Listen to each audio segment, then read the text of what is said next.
Good morning students. BA प्रथम वर्ष की कक्षा में आप सभी का स्वागत है।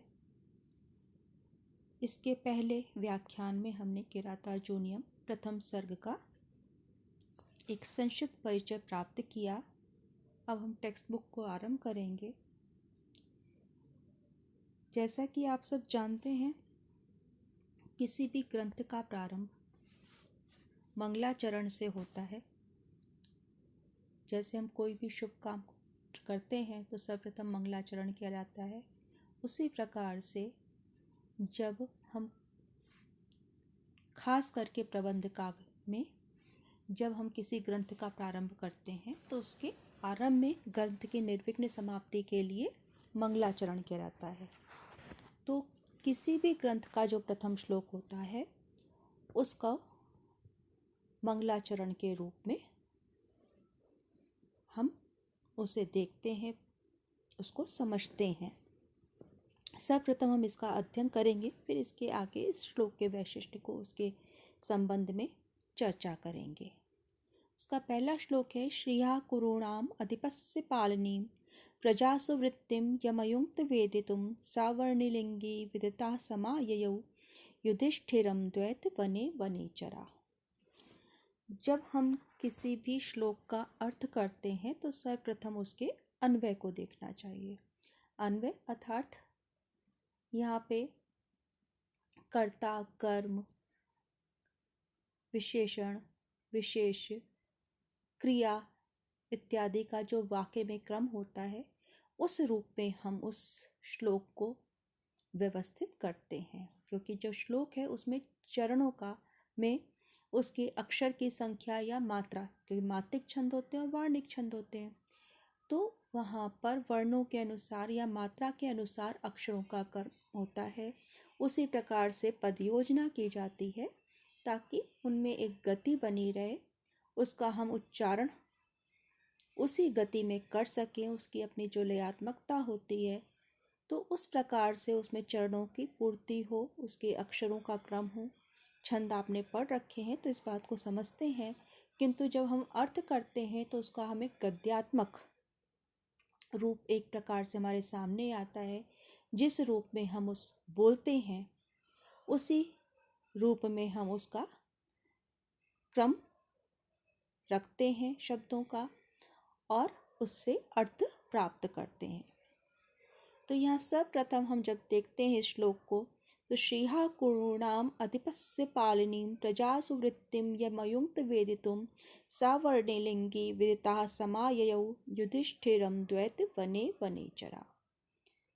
जब हम इसमें देखते हैं तो सर्वप्रथम यहाँ पर हम क्या देखेंगे कि क्रिया देखें। क्रिया क्या है? यहाँ पे वो आया है जो तीसरा चरण है, उसका अंतिम पद समाययौ, लौट आया, वापस आ गया। कौन आ गया वापस? तो हम देखेंगे उसमें आता है वनेचर। वनेचर कहाँ? द्वैत वने, द्वैत वन में। ये किसको? अब यहाँ पे क्या है, पहले हम देखेंगे वनेचरा और समाययौ, ये यहाँ पर ये क्रिया है। क्या है इसका बीच का संबंध? उसको देखने के लिए हमें अब बाकी पदों को देखना पड़ेगा। सर्वप्रथम शब्द आता है इसके अंदर, जब हम श्लोक पढ़ रहे हैं, श्रिया। श्रिया का अर्थ है राजलक्ष्मिया, राजलक्ष्मी। ये है कि राजलक्ष्मी संबंधी, इसका अर्थ हम अर्थ करते हैं, उसका एक संबंध स्थापित होता है। कहते हैं किसकी श्रिया? कुरुणाम अधिपस्य। कुरुणाम यानी कि कुरु जो जनपद है उसके जो स्वामी है अर्थात दुर्योधन की श्रिया अर्थात उनकी जो राजलक्ष्मी से संबंधित पालिनी, जो उनका जो पालन करने वाले, पालनी जो पालन करने वाले, पालयत्रीम। ऐसे किसके प्रति? प्रजासु वृत्तिम, प्रजा की वृत्ति को, प्रजा संबंधी व्यवहार को, वेदितुम जानने के लिए, यम अयुक्त जिसको नियुक्त किया था, ये भी क्रिया है। लेकिन इसका संबंध इसके साथ जो वाक्य संबंधित है उसके साथ आएगा, इसलिए क्रिया जो है वहाँ पे प्रधान जो हो जाती है वो है समाययौ।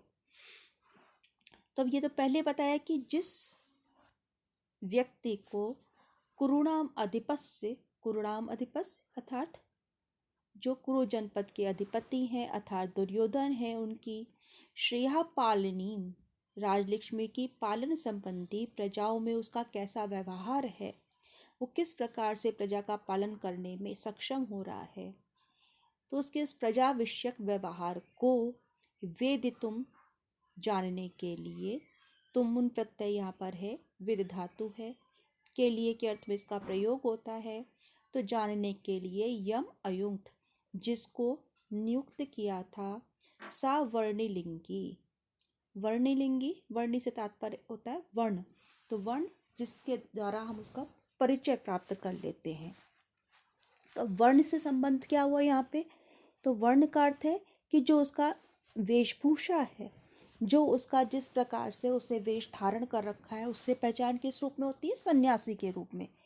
तो यहाँ वो कह रहे हैं सा वर्णिलिंगी, वो ब्रह्मचारी वेशधारी, वनेचरा, वनेचरति इति वनेचरा, वन में जो विचरण करने वाला जो वनवासी है, विदितः जान करके, उसका ज्ञान प्राप्त करके, अर्थात जिस कार्य के लिए उसको नियोजित किया गया था उस कार्य को पूर्ण करके, विदिता अर्थात संपूर्ण वृत्तांत जानकर, विद धातु से यहाँ ता प्रत्यय हो गया, तो ये जान करके द्वैत वने आधार है, द्वैत वन में युधिष्ठिरम, युधिष्ठिर के समीप समाययौ वापस आ गया। अब जब हम इस पहले ही श्लोक को देखते हैं तो यहाँ ये स्पष्ट हो जाता है कि ये जो महाकाव्य है, अब आपको पहले परिचय दे दिया महाभारत से है, लेकिन यदि कोई व्यक्ति इसको ये जाने बगैर पढ़ना प्रारंभ करता है, जब युधिष्ठिर का वृत्तांत आ रहा है, जब दुर्योधन की बात कही जा रही है, तो हम केवल इसके परिचय मात्र से, इतना पढ़ने मात्र से ही ये समझ में आ जाता है कि महाभारत से संबंधित कथा कही जा रही है। जब बात होती है द्वैत वने, द्वैत वन में, तो हमें संकेत मिल जाता है कि जिस समय पांडव युद्ध क्रीड़ा में हार कर द्वैत वन में निवास कर रहे थे, वनवासी का जीवन व्यतीत कर रहे थे, तो ये जब संकेत मिलता है तो ये जो पहली पंक्ति आती है कि कुरु जनपद के जो अधिपति हैं अर्थात जो दुर्योधन है, उसके प्रजा विषयक व्यवहार को जानने के लिए जिसको नियुक्त किया था, जो हम कहते हैं जिसको नियुक्त किया था, तो इसका तात्पर्य ये हुआ कि जिसको इस कार्य के लिए लगाया था, अर्थात सोद्देश्य जिसको वहाँ भेजा गया था, वो वनेचर कैसे आया, विदिता संपूर्ण वृत्तांत जानकर युधिष्ठिर के समीप द्वैत वन में वापस लौट आया। हमें संकेत क्या मिलता है इससे कि युधिष्ठिर यहाँ पर जिस रूप में शांत उनको दिखाया जाता है, वो वास्तव में उतने शांत नहीं है, और उनके जो मानस है वो निरंतर अपनी योजना बनाने में कि किस प्रकार से हमें दुर्योधन पर नियंत्रण करना होगा, हमें किस प्रकार से अपना राज्य वापस मिलेगा, इस बात के लिए वो निरंतर प्रयत्नशील हैं। ये बात सही है कि वो उसको स्पष्ट नहीं करते, दूसरों के सामने दर्शाते नहीं हैं, और इस रूप में यदि हम देखें तो युधिष्ठिर भी एक कुशल राजनीतिज्ञ हैं, एक राजा के रूप में उनको अपने कर्तव्यों का ज्ञान है, और निरंतर वो इस बात के लिए प्रयत्नशील हैं कि दुर्योधन को मात वो किस प्रकार से दे पाएंगे। जब तक हम शत्रु के मानस को नहीं समझ सके, जब तक हम उसके, यहाँ पे बात कही जा रही है राजलक्ष्मी की, अर्थात अपने राज्य में वो प्रजा संबंधित जो उसका व्यवहार है, इससे ये बात होती है कि यदि प्रजा राजा के पक्ष में है तो उसको कोई नहीं हरा सकता, यदि प्रजा अपने राजा से संतुष्ट है तो वो उसका साथ देगी। तो ये एक बहुत बड़ा संकेत हमें यहाँ पर भारवी करते हैं कि प्रजा और राजा के बीच में एक जो संबंध होता है, जो संवाद होता है, एक दूसरे के प्रति जो विश्वास होता है, उसी पर किसी राष्ट्र की नींव टिकी होती है। तो जो भारवी का राजनीतिक ज्ञान है, उसकी जो गंभीरता है, गहराई है, वो हमें यहाँ पर स्पष्ट देखने को मिलती है। अब जैसा आपको पहले बताया कि ये मंगलाचरण है। मंगलाचरण 3 प्रकार का होता है। पहला होता है नमस्कारात्मक, जिसे नमस्क्रियात्मक भी कहते हैं। दूसरा आशीर्वादात्मक और तीसरा विषय वस्तु निर्देशात्मक। तो नमस्कारात्मक जो मंगलाचरण होता है वहाँ पर अपने इष्ट देवता का नमन किया जाता है, उनसे निर्विघ्न ग्रंथ की समाप्ति के लिए उनसे प्रार्थना की जाती है। उसी प्रकार से आशीर्वादात्मक, जहाँ पर उस श्लोक का प्रारंभ, जो ग्रंथ का प्रारंभ है, वहाँ पर किसी को आशीर्वाद के रूप में या आशीर्वाद को चाहने के रूप में वहाँ पर दिखाई पड़ता है।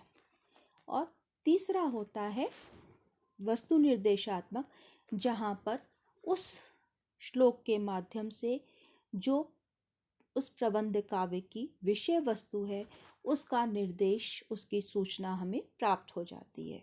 तो अब आपको ये स्पष्ट हो गया होगा कि ये वस्तु निर्देशात्मक कोटि का मंगलाचरण है। इस पहले ही श्लोक के द्वारा हमें इस बात का ज्ञान हो जाता है कि यहाँ पर युद्ध क्रीड़ा में हारने के पश्चात जब युधिष्ठिर अपने भाइयों और पत्नी के साथ द्वैतवन में निवास कर रहे थे, उस समय उन्होंने एक वनवासी को गुप्तचरी की कला में की शिक्षा देकर कि किस प्रकार से उसको दुर्योधन की नीति को जानने का प्रयास करना है, वो किसके कार्यकलापों पर उसकी जो दृष्टि है उस पर संपूर्ण विवरण उसको एकत्रित करके वहाँ आना है और इस कार्य को संपन्न करके वो वनेचर द्वैतवन में युधिष्ठिर के पास आ जाता है। दूसरी विशेषता क्या दिखाई पड़ती है हमें यहाँ पे? वर्णलिंगी, ब्रह्मचारी वेशधारी। तो गुप्तचर किस किस रूप में या किस किस वेश को धारण करके जा सकता है जिससे किसी सामान्य व्यक्ति को भी उस पर किसी प्रकार का संदेह ना हो। तो चाहे वो छात्र के रूप में जाए या शिक्षक के रूप में जाए, या शिक्षक के बारे में तो फिर भी एक संदेह का दायरा उपस्थित हो जाता है, लेकिन छात्र कहीं भी जा सकता है पढ़ने के लिए, विद्यार्थी कहीं भी जा सकता है। इसी प्रकार से वणिक वृत्ति के लिए कोई भी कहीं भी जा सकता था, इसका हमें संकेत मिलता है। तो वो व्यापारी के रूप में जाए या सन्यासी के रूप में जाए, ब्रह्मचारी के रूप में जाए, अर्थात उस रूप में जिसके ऊपर समाज की श्रद्धा है, विश्वास है और वो कहीं भी संदेह के दायरे में नहीं आता है। तो यहाँ पर भी वो ब्रह्मचारी वेश का वेश धारण करके हस्तिनापुर जाता है। दूसरी बात यहाँ ध्यान रखने की है कि इसमें वंशस्थ छंद का प्रयोग किया गया इस पूरे सर्ग के अंदर, और उसके पश्चात सर्ग के अंत में छंद परिवर्तन हमें देखने को मिलता है।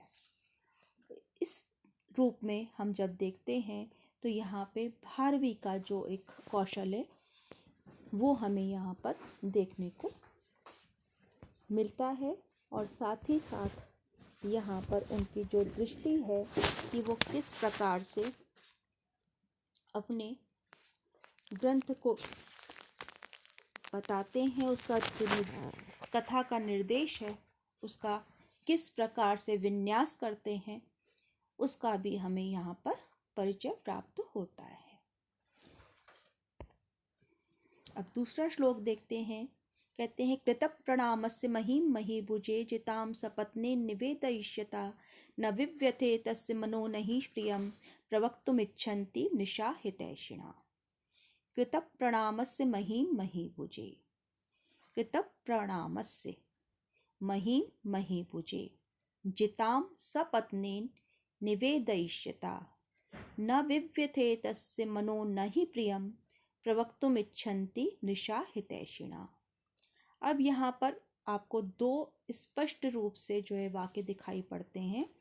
एक तो क्या है, कृतः प्रणामस्य, प्रणाम कर लेने के अनंतर, सपत्नेन यहाँ पे आया महीम महीभुजे जिताम सपत्नेन निवेदयिष्यता, निवेदन करते हुए।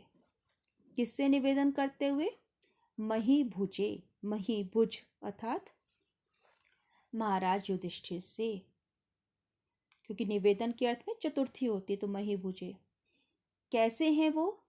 सपत्नेन जिताम महिम।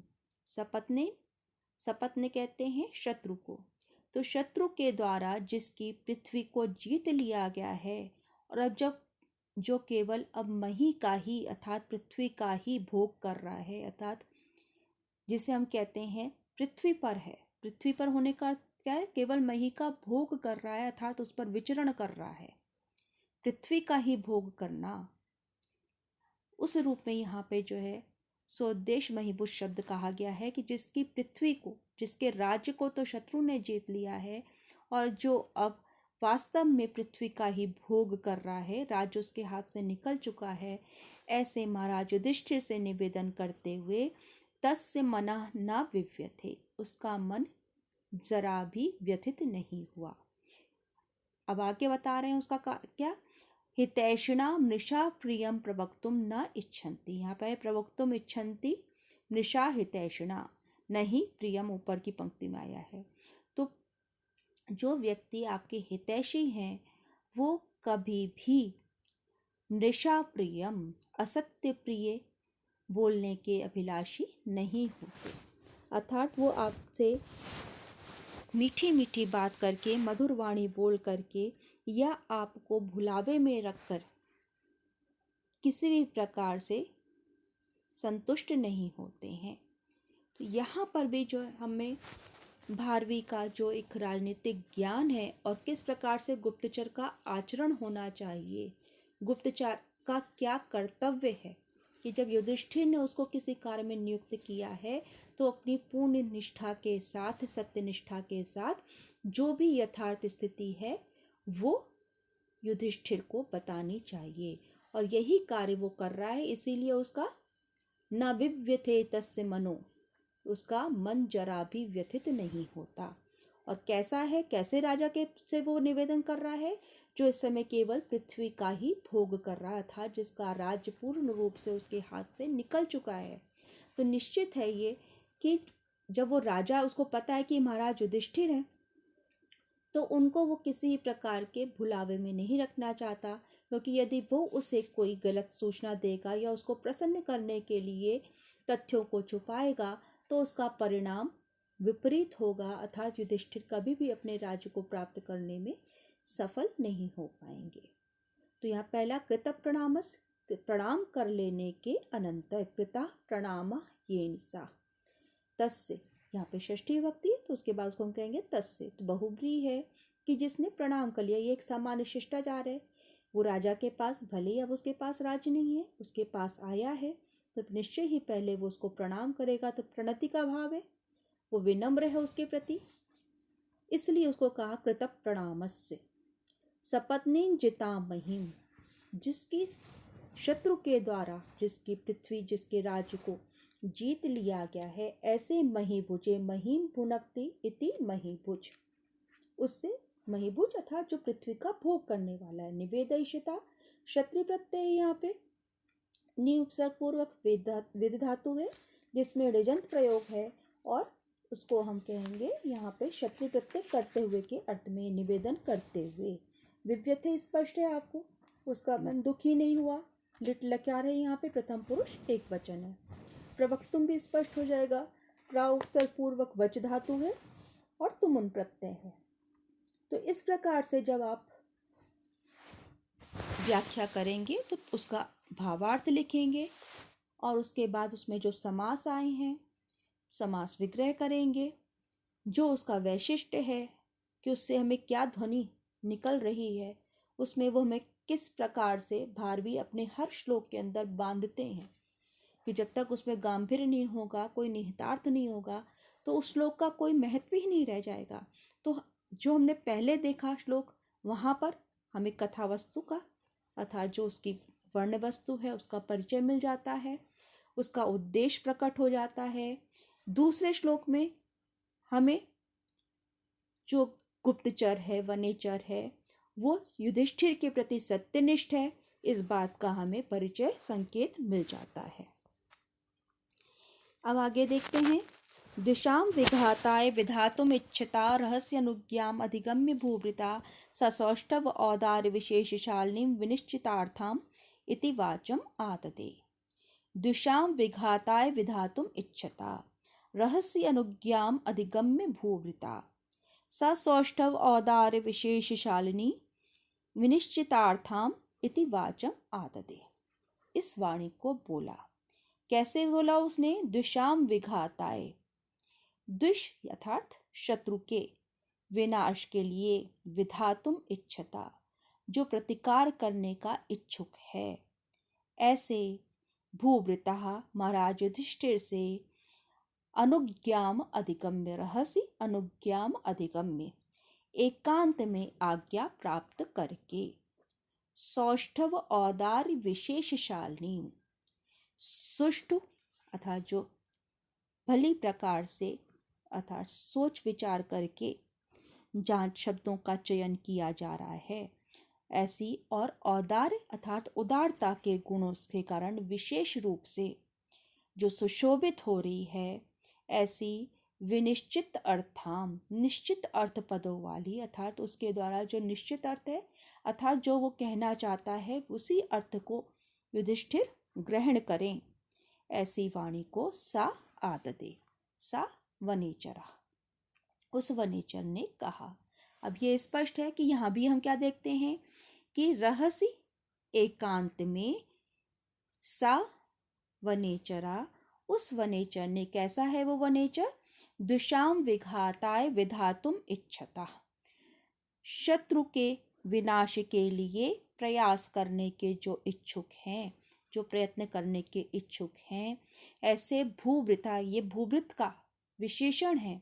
दुशाम विघाताय विधातुम इच्छता, कैसे हैं राजा? अर्थात उसको शत्रु से अपने जो हार है, जो पराजय है, उसका उन्हें प्रतिकार लेना है। वो उस द्यूत क्रीड़ा में अपना सर्वस्व हार चुके हैं, इसलिए वो प्रतिकार के इच्छुक हैं, उसके नाश के लिए, उसका विघात करने के लिए, उसके नाश के लिए, उस जो प्रतिकार करना चाहते अर्थात उनमें इच्छा शक्ति है शत्रु के विनाश की। तो ऐसे राजा से रहस्य एकांत में, इससे क्या स्पष्ट होता है कि उस समय वहां कोई तीसरा नहीं था, युधिष्ठिर थे और वनेचर था। तो एक राजा का जो प्रबंध है वो कि उसको वहां पर रहते हुए भी उनके भाइयों को इस बात का कहीं भी संकेत नहीं मिला अथवा अनुमान नहीं हुआ कि युधिष्ठिर कहीं ना कहीं इस दिशा में प्रयास कर रहे हैं, युद्ध की दिशा में प्रयास कर रहे हैं, उसके लिए वो सूचनाएं एकत्रित कर रहे हैं। इस बात का ना तो उनकी पत्नी को कहीं अनुमान था कि उन्होंने कोई इसके अंदर कार्य कर रखा है या कोई योजना बना रहे हैं या कुछ योजना की क्रियान्विति कर रहे हैं। तो इससे क्या संकेत मिल जाता है हमें कि युधिष्ठिर नीतिज्ञ हैं और जो कार्य करते, जैसे कहते हैं एक हाथ के काम की खबर दूसरे को नहीं होती, उसी नीति का वो यहाँ पर आश्रय लेकर अपनी योजना को क्रियान्वित करने का प्रयास कर रहे हैं। तो यहाँ एक तो बात ये स्पष्ट हुई एकांत में। दूसरी चीज सौष्ठव औदार विशेषशालिनी विनिश्चितार्थाम वाचम, कि वाणी का जो विशेषण है सौष्ठव औदार विशेषशालिनी, जो सुष्ठु भी है अर्थात सुगठित है, उसमें किसी प्रकार का अनगढ़पन नहीं है। सुष्ठु से होने का तात्पर्य है कि जिसमें जो सुनने में अच्छी लग रही है और उसके साथ साथ उदारता भी है। औदार्य जो उसके कारण, औदार्य भाव के कारण, उदार भाव के कारण विशेष रूप से शोभित हो रही है। यहाँ पर शत्रु को अपशब्द कहना उसका उद्देश्य नहीं है या उसके प्रति भ्रमित करना यहाँ वनेचर का उद्देश्य नहीं है। वो अपनी वाणी में उदार है, वो शत्रु के गुणों का भी वर्णन करने में समर्थ है। उसका जो वैशिष्ट्य है, उसके जो सद्गुण हैं, उनको भी वो साथ में बताता चलेगा, जिसका आप आगे जाकर अध्ययन करेंगे। तो यहाँ उसमें जो उदारता है उसके कारण जो विशेष रूप से सुशोभित हो रही है, और विनिश्चित अर्थाम निश्चित अर्थ पदों वाली, विशेष रूप से जिसका जिस उद्देश्य से उसने वो पद कहे हैं उसका वही अर्थ ध्वनित भी हो रहा है, अर्थात उसमें भ्रमित नहीं होना है। इस प्रकार से की वाणी को कहना प्रारंभ किया। तो सौष्ठव औदार्य विशेषालिनी, जब हम इसका विग्रह करते हैं तो क्या होगा, सौष्ठवम च औदार्यम च, सौष्ठव औदार्य ये हो गया द्विवचन। और तयो विशेषा, उन दोनों के कारण जो विशेष रूप से, तयो विशेषा सौष्ठव औदार्य विशेषा, तेन शालते, उसके कारण जो सुशोभित हो रही है, इति ताम, तो वो क्या हुई, सौष्ठव औदार्य विशेष शालिनी। विनिश्चितार्थम, विनिश्चितार्थम, विनिश्चितः विशेष रूप से, तो उसको हम क्या कहेंगे, विशेषेण निश्चिता इति विनिश्चिता। विनिश्चितः अर्था यस्सा, जिसके अर्थ निश्चित हैं, ऐसी वाणी को कहना प्रारंभ किया। तो यहाँ पर आप देखेंगे कि हर श्लोक में हमें भारवी का जो विशेषता है, हर श्लोक में वो यहाँ पर परिलक्षित हो रही है। कहीं भी हमें ऐसा नहीं लगता कि उन्होंने किसी भी एक पद का भी व्यर्थ में या केवल उसके काव्य के सौंदर्य को बढ़ाने के लिए उसका प्रयोग कर दिया हो। उन्होंने जो विशेषणों का चयन किया है, जिस शैली का चयन किया है, जिन पदों का चयन किया है, उसके हर पद से जो बात वो स्पष्ट करना चाहते हैं वो प्रकट हो रही है। अब उस बात को ही वो आगे बढ़ाते हैं अगले श्लोक के अंदर, क्योंकि अब वो उसने यहाँ पर उसके लिए विशेष रूप से गुप्तचरी का कार्य किया है, तो उसके महत्व को बता रहे हैं कि यदि वो व्यक्ति समझदार नहीं होगा, सत्यनिष्ठ नहीं होगा, तो राजा को पराजय का भी सामना करना पड़ सकता है, और इसलिए उसको बड़ा ही संतुलन स्थापित करके बताना होगा। तो कहते क्रियासु युक्ते निपचार चक्षुषा न वंचनीया प्रभवो अनुजीविभिः अतो अर्हसि शन्तुम् असाधु साधु वा हितं मनोहारी च दुर्लभम वचः। क्रियासु युक्ते निपचार चक्षुषो, नृप यहाँ पर संबोधन है कि हे राजन, क्रियासु युक्तै अनुजीविभिः, किसी कार्य विशेष में, क्रियासु बहुवचन है, तो किसी विशेष क्रियाओं में नियुक्त किए गए अनुजीविभिः, अनुचरों के द्वारा, चार चक्षुषा, गुप्तचर रूपी नेत्रों वाले, प्रभवा न वंचनीय, यहाँ पे चार चक्षुषा प्रभवा का विशेषण है। तो ऐसे स्वामी, ऐसे राजा जिनके गुप्तचर ही नेत्र हैं, कभी भी न वंचनीय, उनको किसी प्रकार से धोखे में नहीं रखा जाना चाहिए। उनके साथ किसी प्रकार की वंचना अर्थात किसी भी प्रकार की ठगी नहीं होनी चाहिए, छल नहीं होना चाहिए। अतो अर्हसि शन्तुम् असाधु साधु वा हितं मनोहारी च दुर्लभम वचा।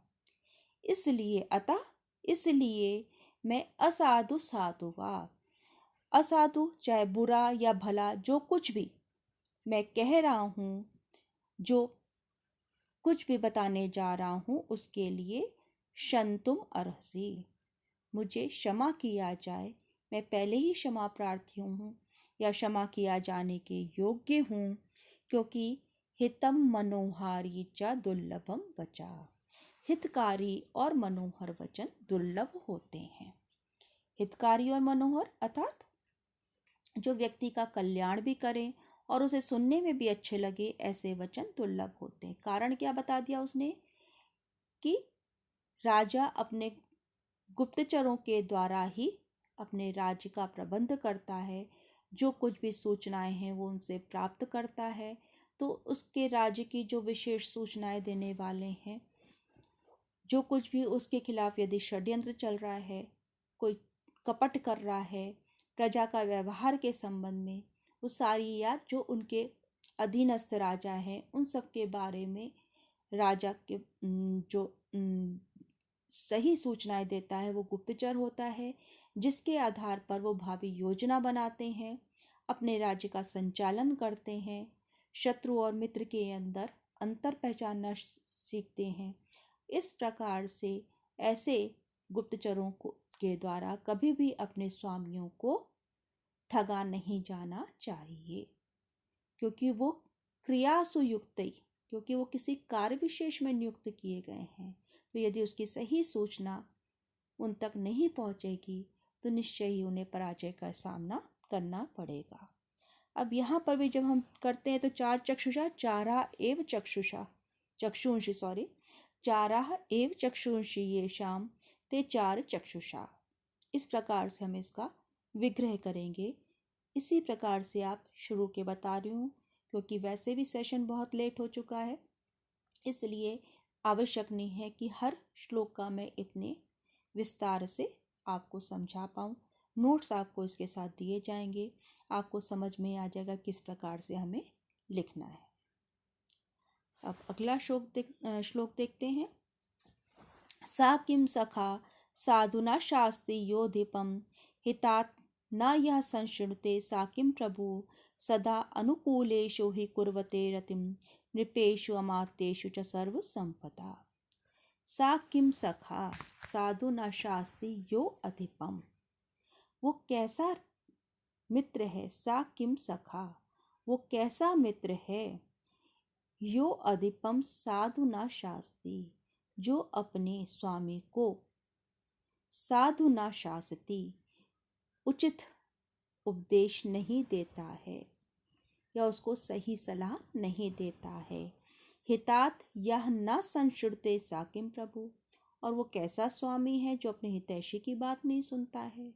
ना तो वो सखा है जो अपने स्वामी को सही राय नहीं देता है, सही शिक्षा नहीं देता, उपदेश नहीं देता, सदुपदेश नहीं देता, और जो अपने हितैषी की बात नहीं सुने, वो कैसा प्रभु है, कैसा स्वामी है। सदा अनुकूलेषु हि कुर्वते रतिम नृपेषु अमात्येषु च सर्व संपदा।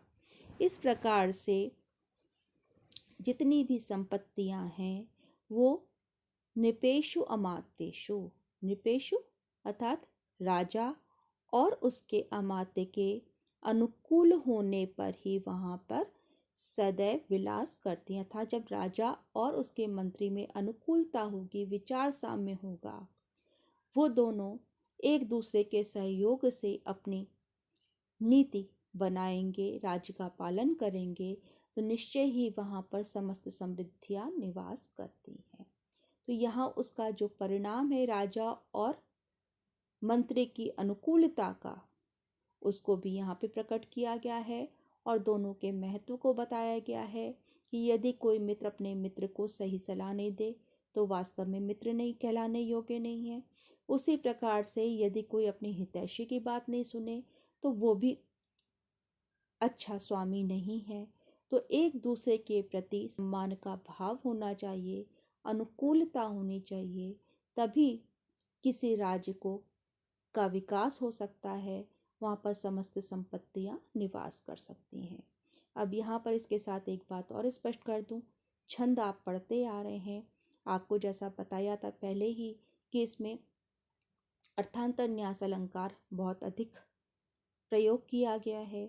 सामान्य रूप से इतना समझ लीजिए कि अर्थांतर न्यास में दो वाक्य होते हैं, जिसमें एक वाक्य के समर्थन में दूसरा वाक्य कहा जाता है। तो यहाँ पे समर्थन का भाव प्रबल होता है। इसके बाद इसके भेद हो जाते हैं, जिसमें हम कहते हैं साधर्म से और वैधर्म से, तो इसके चार भेद हो जाते हैं। तो जब आपको अलंकार पढ़ाएंगे तब इसको और अधिक स्पष्ट करेंगे। अभी इतना समझ लीजिए कि जब कोई बात समर्थन में कही जाती है, एक बात के समर्थन में दूसरी बात कही जाती है, तब वहाँ पर अर्थांतर न्यास अलंकार होता है। और जहाँ पे कारण पूर्वक बात कही जाती है वहाँ पर काव्यलिंग होता है। तो ये इन दोनों का बड़ा ही सूक्ष्म अंतर है, क्योंकि हमें अर्थांतर न्यास में भी कार्य कारण भाव मिलता है, कारण कार्य भाव मिलता है, और काव्यलिंग में भी। लेकिन अर्थांतर न्यास में प्रबलता होती है कि वहाँ समर्थन किया जा रहा है उस बात से। जैसे अभी आपने पढ़ा है तम मनोहारी च दुर्लभम वचा सदानुकूलेषु ही कुर्वते रतम नृपेषु अमात्येषु च सर्व संपदा। तो एक सामान्य का विशेष से और विशेष का सामान्य से हमें समर्थन मिलता है। यानी कि एक कोई सामान्य बात कही गई, उसके समर्थन में विशेष बात कह दी गई, या कोई एक विशेष बात कही गई, उसके समर्थन में सामान्य बात कही गई। सामान्य बात क्या होगी? जो सार्वकालिक है। विशेष बात जो उस समय से संबंध रख रही है। तो इस प्रकार से इसका हम विस्तार पूर्वक दूसरे अपने लेक्चर में उसको समझेंगे। इतना लेकिन अपने दिमाग में बैठाइए कि जब समर्थन में बात कही जाए तो अर्थांतरन्यास अलंकार होगा।